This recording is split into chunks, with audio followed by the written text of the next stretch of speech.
What is up, my beautiful gemstones? Welcome back to my channel, and if you're new here, just welcome. My name is Gemma Jade, but today we are going to be discussing the almost vanished hikers who were almost abducted by supernatural forces. Now, we've discussed the almost vanished on this channel before several times, but mainly it was just kids who were almost abducted and came back with the craziest and most insane tales of what they said happened to them while in the woods. One of the most fascinating subjects for me to discuss here on this channel and in general is the missing in the woods phenomenon.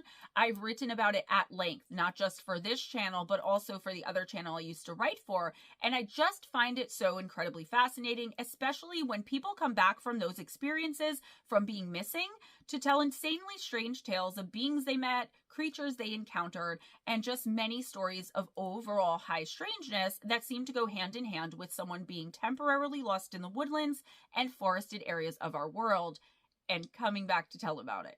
I honestly thought I had covered everything there was to cover about those kinds of experiences, and mainly the stories of scary creatures and animals behaving oddly come from small children, with the exception of a few adults. But I've recently come across some more people who have had experiences that I haven't covered yet, and some of them I've never even heard of, which is really saying something for the extensive research I've done just in my spare time because I love this topic so much into this subject.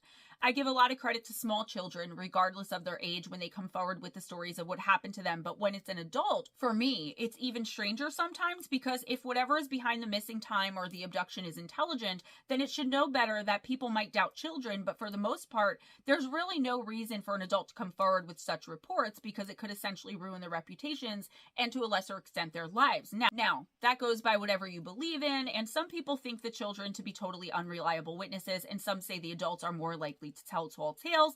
But regardless of which way you lean with those opinions, I have a surprise and a treat here for you today.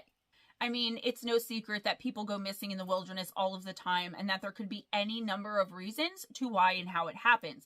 The wilds are a place where most of us are out of our element, and in some places, even the most avid outdoors person can easily get turned around and lost due to so many factors, some of which include inclement weather, wild and predatory animals, the breakdown of equipment, and just the overall viciousness of a lot of the terrain out there, some of which is still uncharted in certain places. Honestly, it should come as no surprise that sometimes in these situations, people tend to go missing without a trace. And yet it seems like a lot of the time we come to find out that the disappearance happened under very strange and bizarre circumstances, with various odd clues floating around but making no sense and not helping at all in making any connections as to what happened to the people, and in some cases where they went. Most cases we hear about involve people seemingly disappearing into thin air, sometimes in front of several witnesses and often in the blink of an eye with no explanation, and leaving those aforementioned witnesses scared, shocked, and in a state of constant questioning and confusion, probably for the rest of their lives.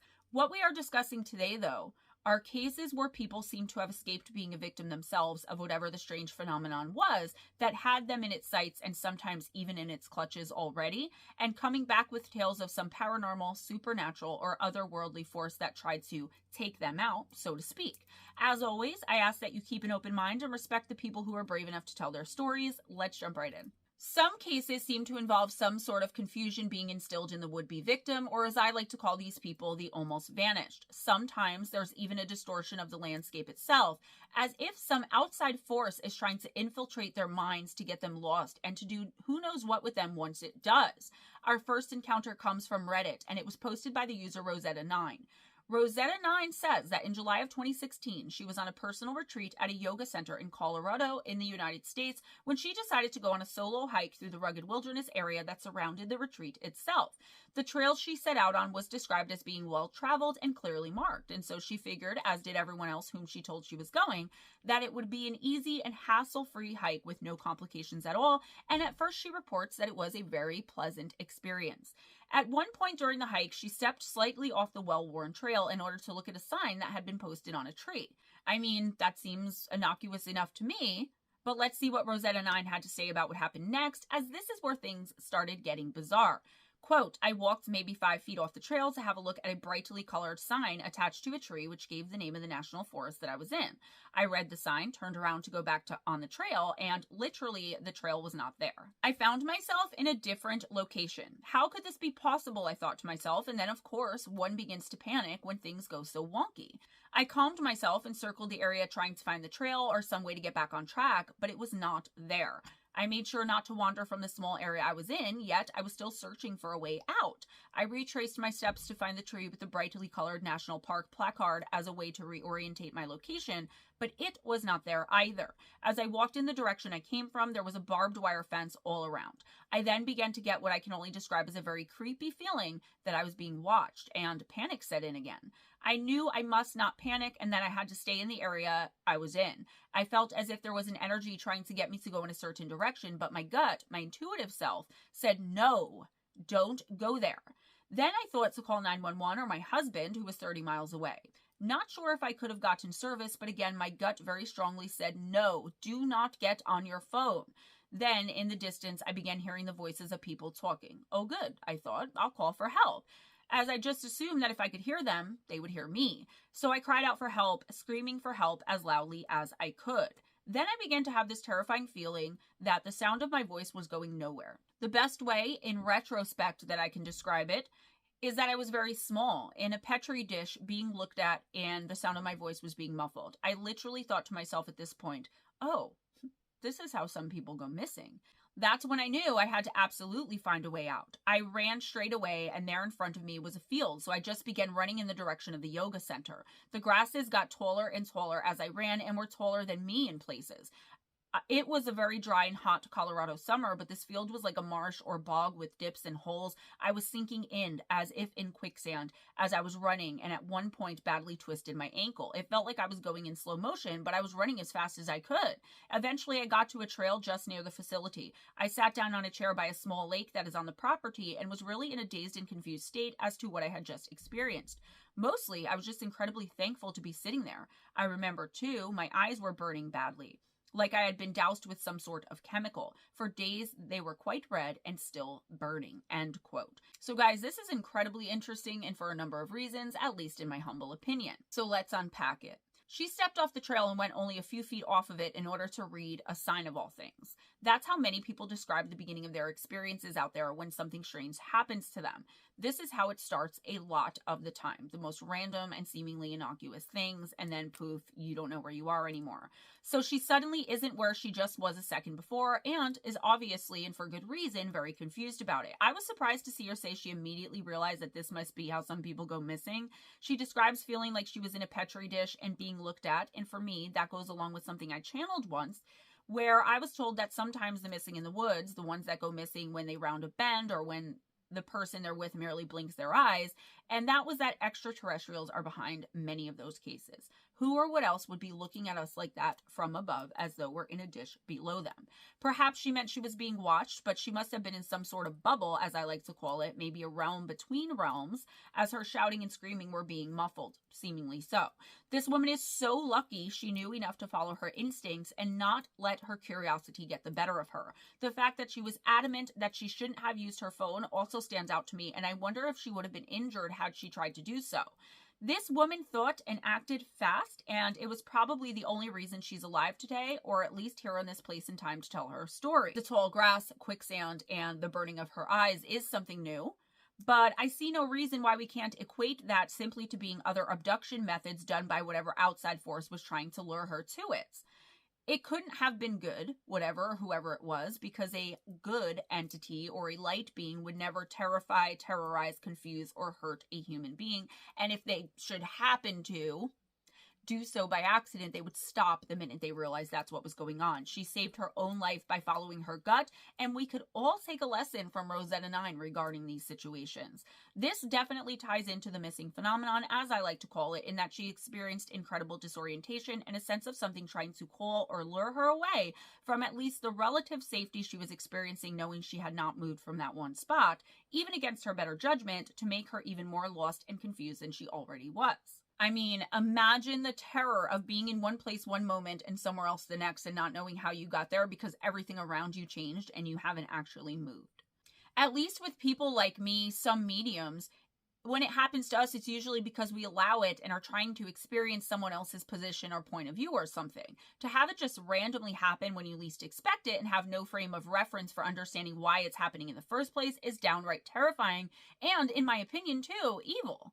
So one more thing before we move on, and that's that Rosetta9 said she had been wearing bright, hot pink hiking pants, and that's very relevant because vibrant and bright, bold colors, particularly red and pink, seem to be a running theme in these types of cases as well as the missing persons cases as well. Yellow, bold, bright colors, but I've seen it with hot neon pink and red in most cases. Let's look at another case from Reddit, this one posted by someone who calls themselves Blue Raindrops, who said that she grew up on the outskirts of a national forest on the border of North Carolina and Tennessee. She was out hiking and taking pictures with her husband and their 2 kids at a well-known spot called Clingman's Dome, which is located in the Great Smoky Mountains on the east coast of the United States. The family were hiking on a very popular paved route that led to an observation deck, and it's normally described and was described by witnesses as, quote, a super easy little trail, end quote. The family made it to the deck without any trouble and admired the view together while our witness took lots of photos for memories of the time shared together with her family. Once they did all that though, and actually as they were doing it, things started to take a turn for the highly strange very quickly. Her 6-year-old son started complaining that he was very hot and had an intolerable migraine headache. It got so bad that Blue Raindrops decided they had to leave and that she had to carry her son back to the car. She told the rest of her family that she would take her son and that they could take their time and just meet them back at the vehicle when they were ready. So she wasn't like, we all have to go back. She was like, he just needs a little bit of rest. Maybe the heat or the air is getting to him. So, I'll take care of that. And she told her husband stay with the other, I don't know if it was 1 or 2 children. She didn't want the strange symptoms her son was suddenly showing to spoil the fun for the rest of her family, and she wasn't yet making any connections between where they were and what was suddenly happening to her 6-year-old child, despite how bizarre it was that he suddenly exhibited these symptoms he had never experienced or ever complained about before in the 6 years he had been alive. She said that at one time the area was uncommonly and somewhat eerily quiet and that there was no one else around at all, which was very odd. She started back down the trail with her son and was within eyeshot of her family as she did so. It seemed as though the further she walked, the more intensely her son complained, and it seemed like he was becoming more and more sick and that his head was hurting more and more with the farther down the trail they got, with the closer to the vehicle they got. However, her son was heavy for her to carry while hiking, even if it was a simple and easy, very clear trail, and she eventually had to sit down and take a break for a minute to catch her breath. She had gone off trail to find a decent place to rest, and once she sat down, she realized that the air around them had changed, and everything became just way too still, with there being no sounds at all throughout the forest, including those of the animals and whatever one would normally hear or expect to hear while in that area. Everything was completely still, silent, and devoid of any sound whatsoever, and she started to feel very uncomfortable. She said about it, quote, there was no wind. Not an effing thing. It was like someone pressed pause on the area, or that the forest was holding its breath would be another way to describe it, end quote. At this point, she wasn't thinking about anything paranormal happening, not yet anyway, but she took it all as a sign that maybe a tornado was imminent. This shows us how someone's frame of reference can be so different from our own, depending on our life experiences, and how someone not in this community can explain it away depending on what they think it could be based on their own experiences outside of the paranormal community. I just found that so interesting, as an imminent tornado in the mountains or in the forest would be the absolute farthest thing from my mind. Our witness was looking all around her, frantic and panicking, thinking her tornado was about to drop out of the sky at any moment.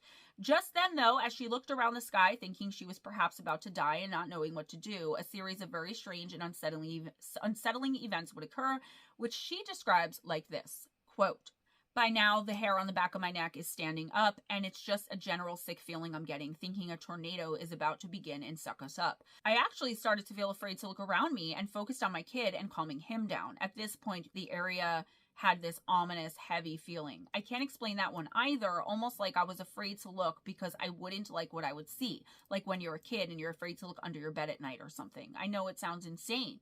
So we had been there for about 10 minutes or so when I got myself semi-together and had a really strong, almost primal urge to get the hell out and down that trail. I picked up my still crying child and literally ran the rest of the way. When we got there, my husband and my other child were nowhere to be found. He had the keys, so we had to wait. At this point, it was only our car and 2 others still there. I assumed those 2 were on another less easy trail, so I let the little one sit on the hood and prepared for the wait. At this point, I was still feeling leftover heebie-jeebies from the creepy quiet where we rested off the trail, but my kid was no longer complaining about his ears or his head. A few seconds later, my oldest son comes racing down the same effing trail we had just come from with a look of sheer panic on his face before he turns his head and starts screaming that he found Mom and his brother. He was followed by my husband not even a moment later. My other son had been visibly crying and shaken, and my husband immediately started screaming at us about where the hell we had been and if we were okay. I was annoyed. I asked him what his issue was and told him I sent him a text saying we were resting for a little while off the edge of the trail. Now here's what made my blood run cold. He told me that they had been looking for us for over 3 hours.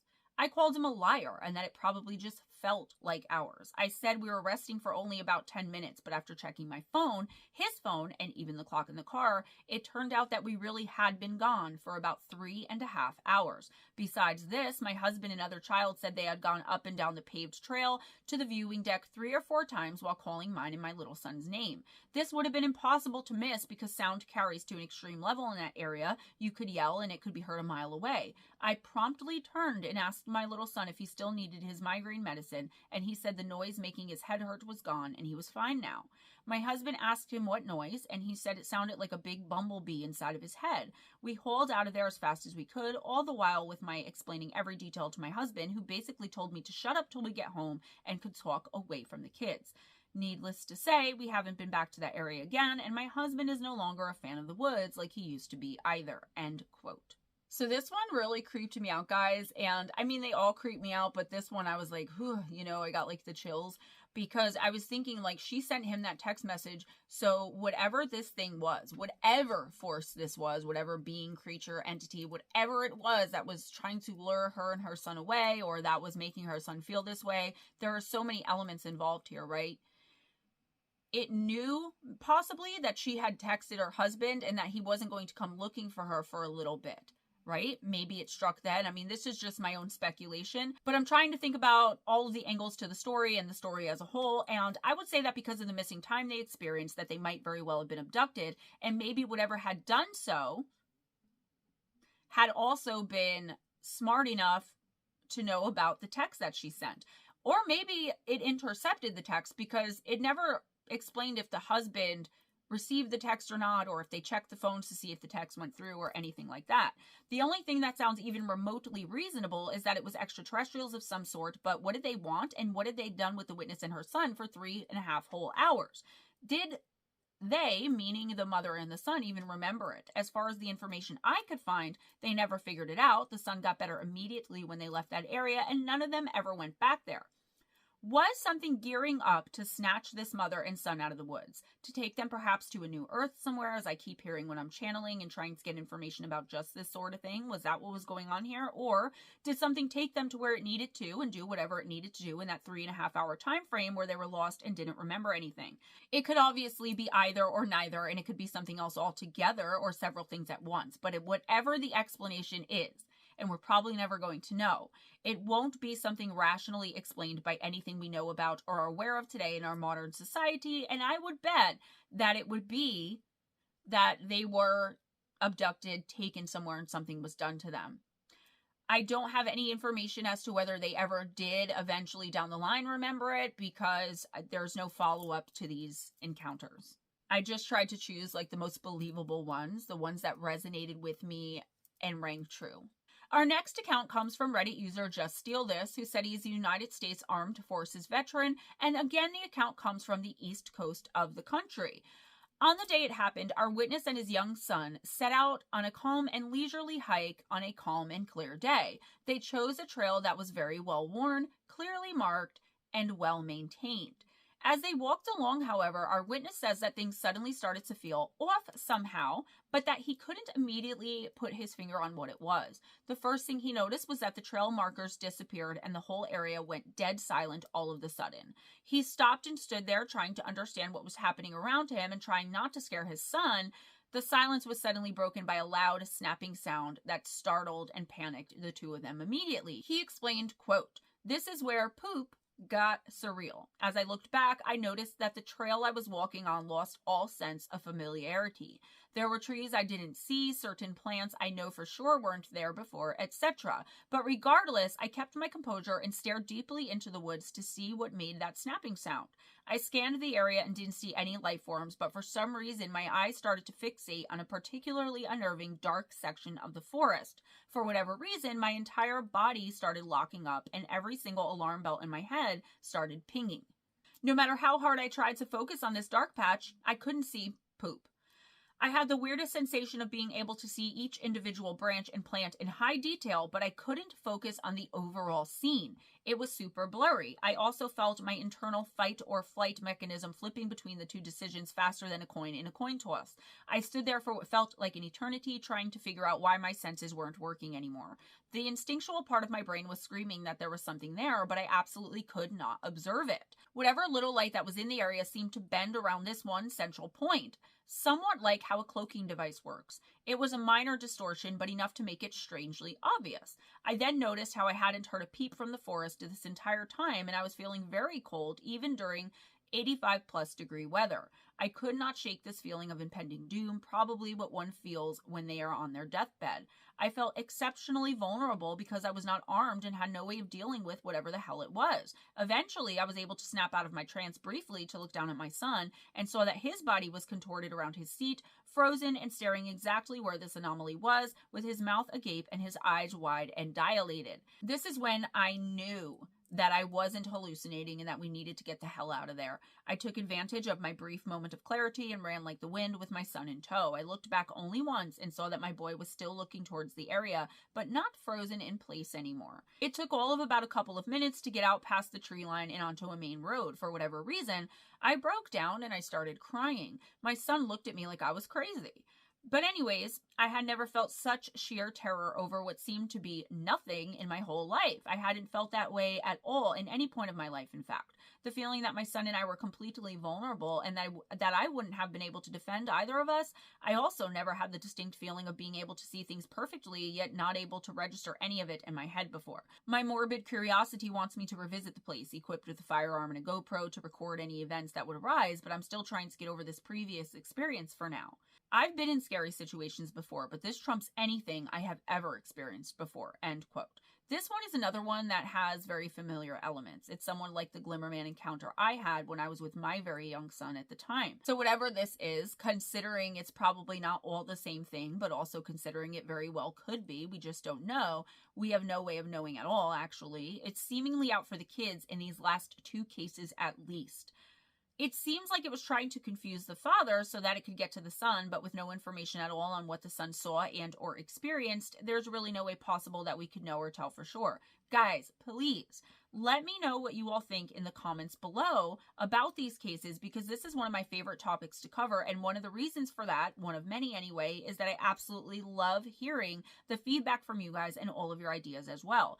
I want to also mention before we move on what the witness was describing as, quote, the dark patch, end quote. Was the father seeing things from someone else's eyes? Did they cross into another realm or dimension and it wasn't equipped for the third dimensional vibration of the two of them, and maybe that's why he couldn't quite focus on anything or think straight at all?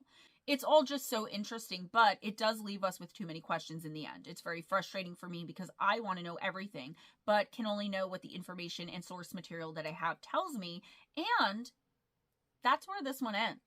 In a lot of cases, there seems to be some sort of unseen but very malevolent presence involved, and it's no different for our next witness, a Reddit user as well, whose name is Justa33556. This witness had his encounter with malevolence and highly strange experience while hiking with his girlfriend at Starved Rock State Park in Illinois. He reported that they came across an area that had trees with branches broken off at about 8 feet up in the air, which both he and his girlfriend considered immediately to be strange and quite bizarre, but making it even worse was the sudden onset of the feeling of being intensely watched and scrutinized. He described feeling practically like there were several sets of eyes boring into the back of his skull. He tried his best to ignore it, not wanting to come off as crazy to his girlfriend and also not wanting to spoil their good time, and the two of them continued to walk and even saw other hikers in the area, but he couldn't understand why he felt so surely that someone or something was watching them, him specifically. He felt increasingly like they were being followed, and once he realized that, the true strangeness of the situation would start to unfold. He said of the experience, quote, "Every time I would walk forward, it felt like someone was behind me, so I kept turning around to check. I told the girlfriend to go in front of me and let her go about 20 feet in front. So I turned around, and no more than 30 seconds since the last time I looked, and there was this woman there coming up on me fast. It was bizarre. She was walking when I first spotted her, but her speed was much faster than her gait would take her. It was like she was a people mover escalator like in the airports. She was coming up fast. I glared at her, and she stopped when our eyes met. I gave her a look like, what the F are you doing coming up on me like that? She looked completely normal, like a local Chicago lady, mid-50s, bright red winter coat, etc. In hindsight, two other things stood out. There was no sound, no footsteps, rustling in the woods, nothing before I saw her. At the speed she was moving, she would have had to be running hard, but I didn't hear footsteps. She wasn't breathing hard, and her gait was a walking gait, not a running one. But she was moving towards me at like a running speed. When she stopped, we were less than 20 feet from each other. The next thing that stands out is her features. She had no distinguishing features in her hair, skin, or clothes. No shadowing or skin hues, dimples, etc. As a former criminal investigator, I know how to look for distinctive markings. There were none.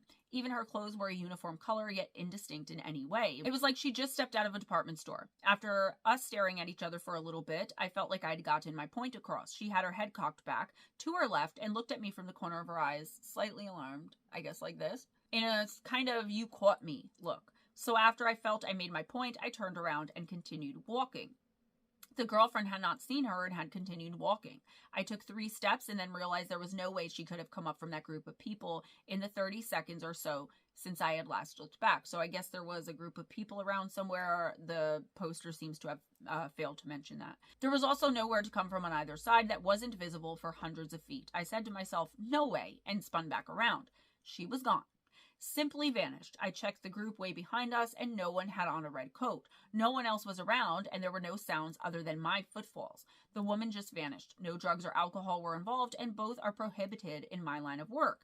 It took us about 10 minutes to reach the car, and for the remainder of the walk, I did not feel like I was being stared at or followed. I have never been back there, and am never going back there. After reading many missing 411 accounts and the profile of disappearances, I believe I narrowly averted being snatched by whatever that thing was. I do not think it was a woman that I saw. I think it was something different, which I could not see." End quote. I've heard of this case before, and one of my subscribers who used to come into the Oracle all the time claimed to have been the author of this particular post, but when I asked him to tell me more about it in an email, I don't ever remember seeing him ever again or hearing from him, even in Oracle at that point. This one scares the crap out of me because I wonder if the woman was a vampire of some sort and if she was hungry and therefore reduced to hunting during the daytime. But remember, guys, vampires are very real. But once we get evidence of that, I bet there'll be nothing like the creatures Hollywood has created and what we think of in our heads when we hear that word. And that they'll be more like the random woman instead. What did she want? I get the chills, and I also get a very bad and creepy feeling when I think about her cocking her head to the left and side-eyeing our witness, and I don't know why, but it just really scares me. It intrigues me as well, though. It's like he can see me right now, which makes me think, what the hell is creeping up on us or watching and stalking us in the woods that doesn't come after us when we're out there?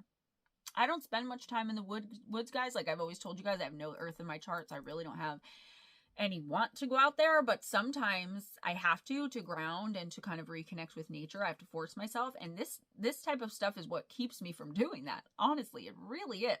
One other thing that I've always wondered is, how did the girlfriend not see this thing or hear any of the exchange, whatever it was, whatever was going on?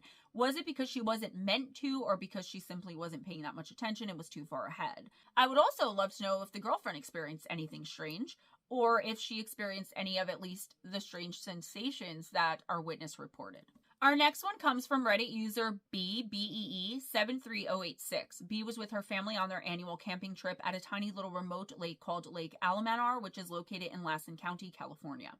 This one is from the West Coast. On this particular day, she and her cousin started to take a hike along a creek that meandered through a densely forested area. As they made their way along the path and along the creek, they both suddenly became aware of a rhythmic sound flowing through the air that sounded like the beating of a drum or something similar to that. While it was strange to be hearing something like that where they were, they kind of shrugged it off and continued making their way along the path. However, as they hiked, the drumming sound seemed to get louder and louder with the further into the woods that they got. The two women became increasingly unnerved by the sound, and our witness said This is when they had a very surreal experience. She described it by saying, quote, "The drumming became noticeably louder. It was coming from all around us in the same steady, dull beat. It had a kind of droning quality, and soon I could begin to feel it vibrating in my ears, thudding alongside my heart, inside of my body. That was when things began to feel very weird. I no longer felt uneasy, but instead I felt this deep peace, like I was asleep and dreaming. I kept putting one foot in front of the other and climbing the mountain, but it was like I was in a trance, not making the decision to continue, but instead being drawn somehow upwards. We kept walking in total silence for a long time, that sound pounding and getting louder and louder. We reached a place where a waterfall tumbled down from a rock ledge maybe 6 feet overhead. It was an easy walk up and around to get to the next tier of the creek, but I stopped, and my cousin stopped near me too. In a daze, we looked at the beautiful pool at the foot of the falls. It was dripping with ferns and moss, and the bottom was formed by small, colorful stones. The beat was faster now, close and enveloping, but seeming to still come from nowhere. I looked at the falls and felt an intense longing to walk above them, to continue on forever up the mountain and see the beauty all beyond. We were still for such a long time until finally my cousin said, quote, "I think if we keep going, we don't ever get to come back," end quote.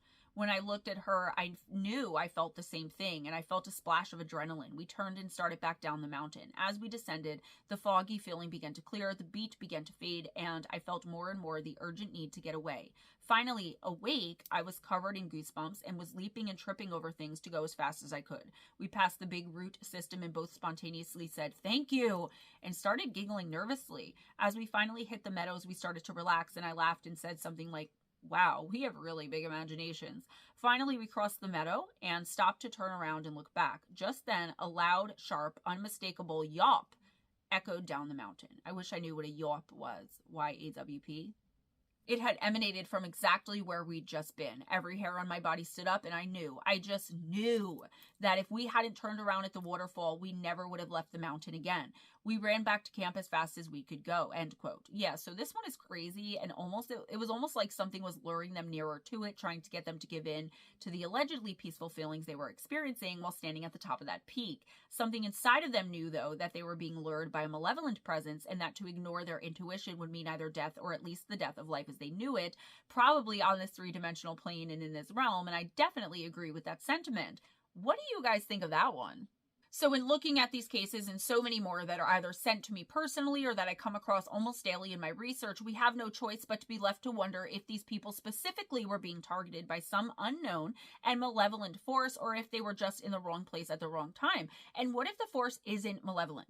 What if we just feel it's malevolent because it's a different vibration than us, and when we're vibrating next to, well, I guess I really can't say that, because most of the time, our energy will know the difference between a malevolent and a peaceful vibration. Sometimes it won't, but I guess I can't say that. Were they targeted by forces beyond our comprehension for reasons we can't or aren't able to understand at this point in time? In my opinion, it's at least very possible that these witnesses in particular would have become the victims of something unknown and possibly malevolent, and that they could have turned up dead or never turned up again, seemingly vanished off the face of the earth and leaving behind no real clues or explanations as to where they went, why, or with who/what. That's not to say, though, that there aren't people who succumb to the elements, become hopelessly lost, or aren't victims to the natural predators of the world out there, like wild and vicious animals. However, if you really think about what I just covered here for you today, I think you'll have a very hard time not at least considering the fact that these people in particular, and so many others just like them, that we will never know what happened to them, could have fallen victim to something outside of our human realm of understanding at the very least outside of our realm of understanding.